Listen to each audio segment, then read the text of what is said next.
पति से बात भी कर रही है तो शंकर भगवान की कर रही है, और एक आज की पत्नी पति से थोड़ी देर भी अगर बात होती है तो केवल सामान लाने की ही होती है। तुम वहां से आ रहे हो तो मैंने पीको पे साड़ी दी है, उठा के लिया। तुम अगर वहां से आ रहे हो तो सब्जी मंडी से आधा किलो गिलकी लिया। अब एक जरा विचार करिएगा, एक ऋषि अथर्व की धर्म पत्नी है जो केवल शिव की चर्चा कर रही है, एक सुदामा जी की पत्नी है सुशीला जो केवल द्वारकाधीश की चर्चा कर रही है, एक अर्जुन की धर्म पत्नी है द्रौपदी जो केवल भगवान कृष्ण की चर्चा कर रही है, एक पांडवों की माता कुंती जो बार बार भगवान कृष्ण की चर्चा कर रही है।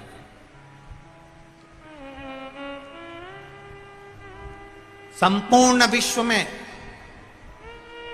वो नारी धन्यवाद की पात्र है, संपूर्ण विश्व में वो नारी सबसे ज्यादा धन्यवाद की पात्र होती है जो अपने पति से, अपने परिवार वालों से थोड़ी देर राम कृष्ण और शिव की चर्चा करती है, वो धन्यवाद की पात्र है।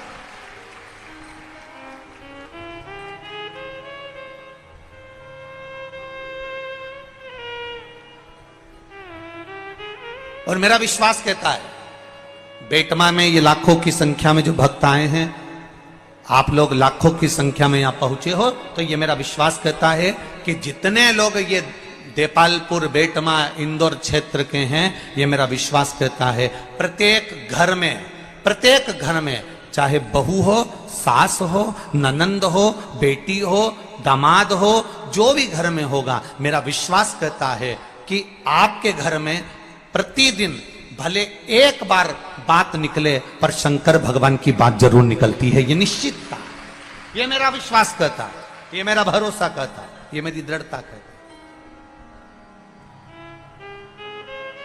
बोलो री जी सही है कि गलत है? आप रोज दिन भर बात मत करो, पर एक मिनट, एक क्षण, एक पल, एक घड़ी बात जरूर निकलती है।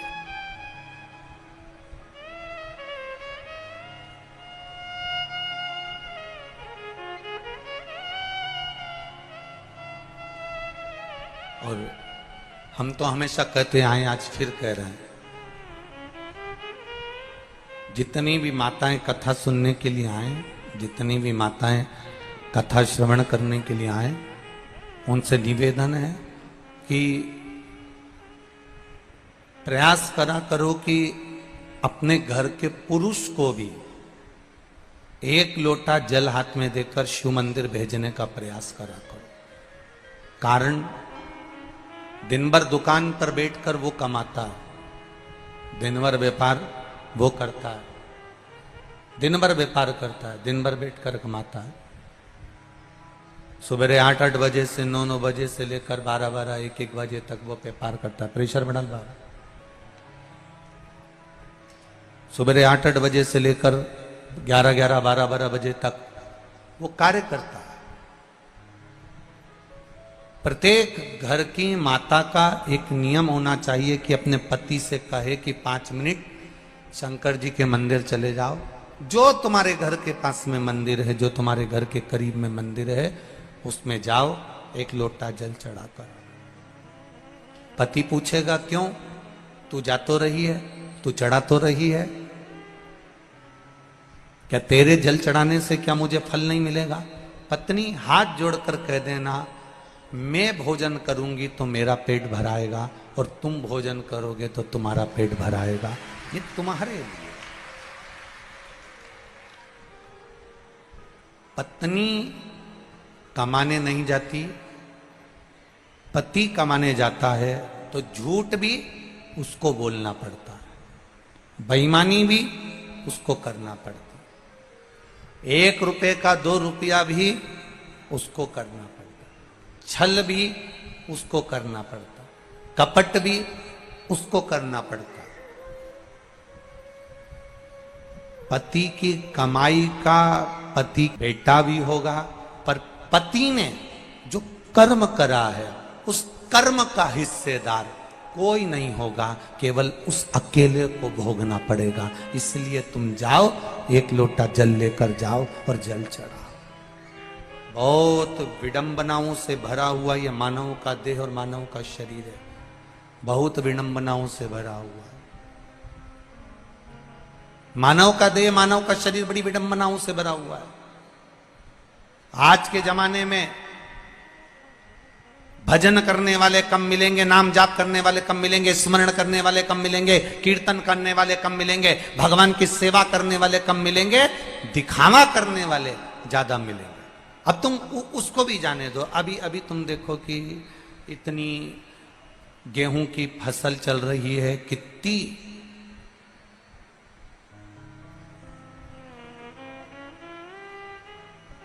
पहले के समय में ये गेहूं काटने की, चना काटने की मशीन नहीं होती थी।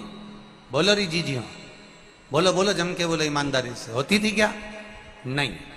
पहले के समय में गेहूं काटने वाले मिल जाते थे, पहले के समय में चना काटने वाले मिल जाते थे।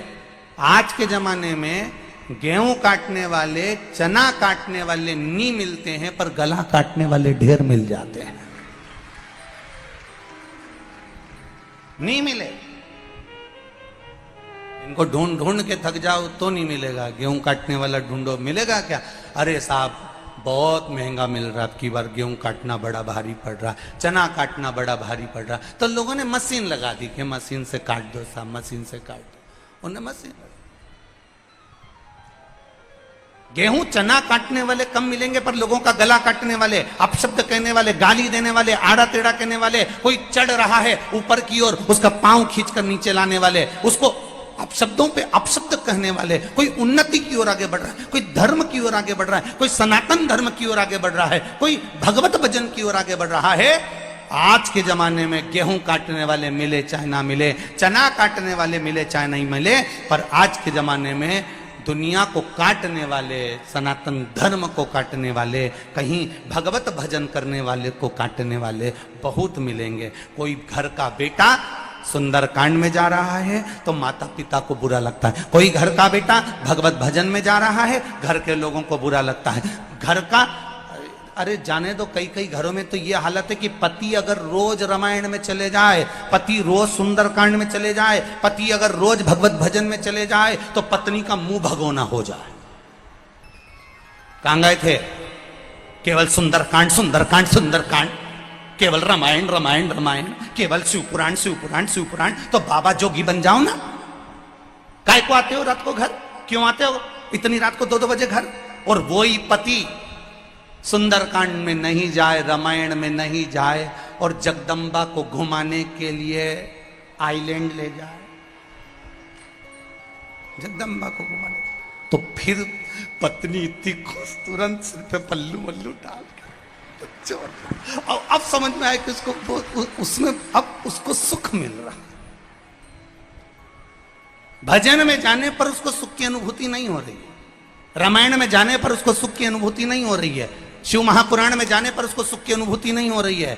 ये हमारी सोच है कि ये रामायण में क्यों जा रहा है, ये भगवत भजन में क्यों जा रहा है, ये कीर्तन में क्यों जा रहा है, ये मंत्र जाप में क्यों जा रहा है। नियम बनाओ बेटमा की माताओं कि अपने घर के एक एक बच्चे को शंकर के मंदिर में भेजने की एक ललकता पैदा करना है कि जा शिव मंदिर में जाकर तू जल चढ़ा, शंकर के मंदिर में जा। अपने पति से एक बार दिन में 24 घंटे में एक बार शंकर की चर्चा करना है, राम की चर्चा करना है, कृष्ण की चर्चा करना है, भगवत भजन की चर्चा करना है। अपने घर में दादियों से निवेदन है, दिन भर बैठकर रोटी खाए, कांदा निपटाए और उसके बाद दांत खुरती जाए, उससे अच्छा है 2 मिनट बैठकर भगवत चर्चा करना है। क्यों करना है? क्योंकि यह भगवत चर्चा ही हमारे जीवन का एक सुख पा जाती है। जब कोई नहीं आता, दुख की घड़ी जब आती है, परिवार नाते रिश्ते कुटुंब कबीला ये सब चले जाता है, दूर हट जाता है, तब उस जगह पर तुमने जो शंकर भगवान की कथा सुनी है, शिव मंदिर गए हो, शंकर भगवान की अर्चना करी है, शिव चर्चा करी है, तब उस जगह पर मेरा महादेव आकर खड़ा हो जाता है। फिर कोई नहीं, शिव हो।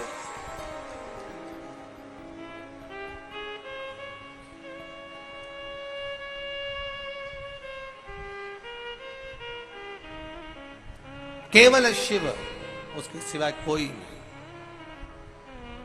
और अंत समय परिवार वाले जब तक तुम्हारे पास में धन है तब तक तुम्हारे साथी हैं, कुटुंब वाले जब तक तुम्हारे पास में दौलत है तब तक वो साथी हैं, दुनिया के लोग जब तक तुम्हारा समय अच्छा चल रहा है तब तक तुम्हारे साथी हैं, पर मेरा महादेव तो सुख में भी साथी है तो दुख में भी मेरा महादेव साथी है। वो सुख में भी है, वो दुख में भी।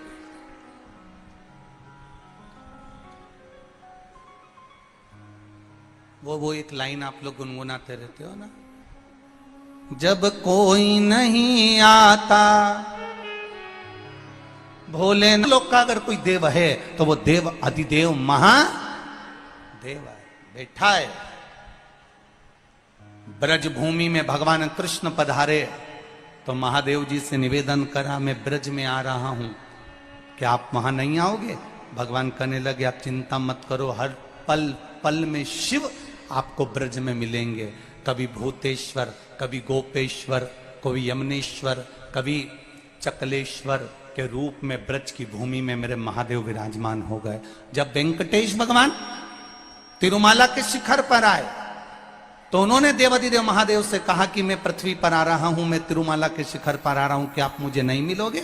शंकर भगवान कहते हैं आप तिरुमाला पर बैठना, मैं कपिलेश्वर के रूप में जमीन पर नीचे बैठकर तुम्हारी रक्षा करने वाला बैठा हूं।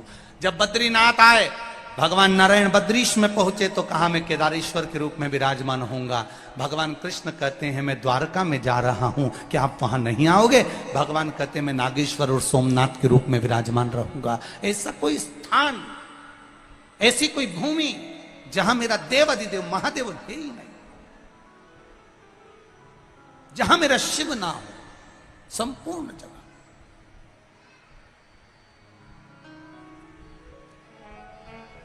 करो प्रयास,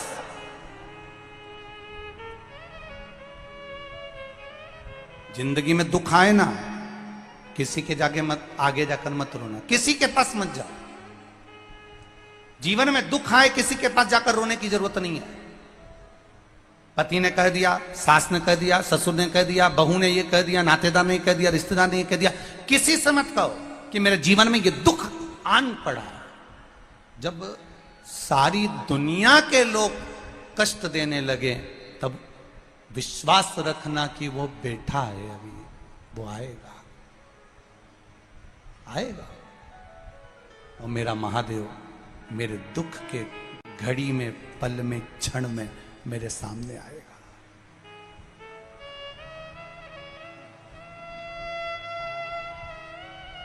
अपन पहले भी कथा में काज फिर कह रहे हैं, बच्चा रोता है तो कह देते हैं बाबा आया, बच्चा चुप हो जाता है। जरा बड़ा बच्चा है, जिद कर रहा है तो अपन चिल्ला के कहते बुलाऊं थारा दाई जी के, बुलाऊं थारा बाबू जी के, बुलाऊं क्या? बच्चा जिद करना बंद कर देता।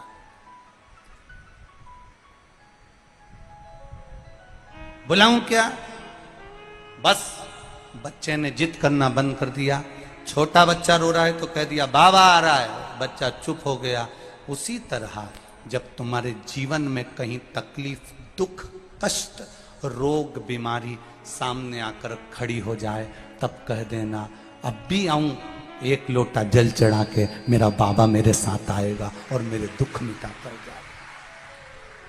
अभी सारी समस्या का हल,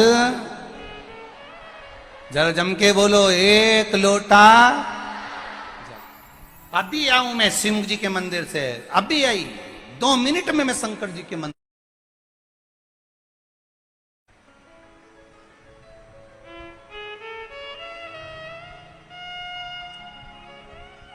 एक पत्र आया है, कल की कथा में लिखा उसने।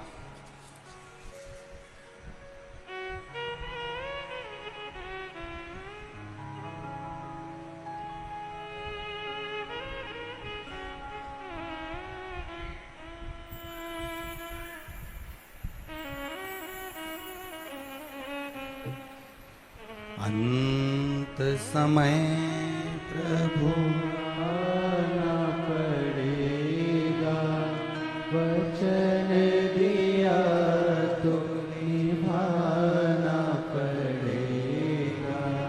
आए न आए प्रभु कुटुंब कबीरा, समय प्रभु आना पड़ेगा, वचन दिया तो निभाना पड़ेगा। अंत समय प्रभु आना पड़ेगा, वचन दिया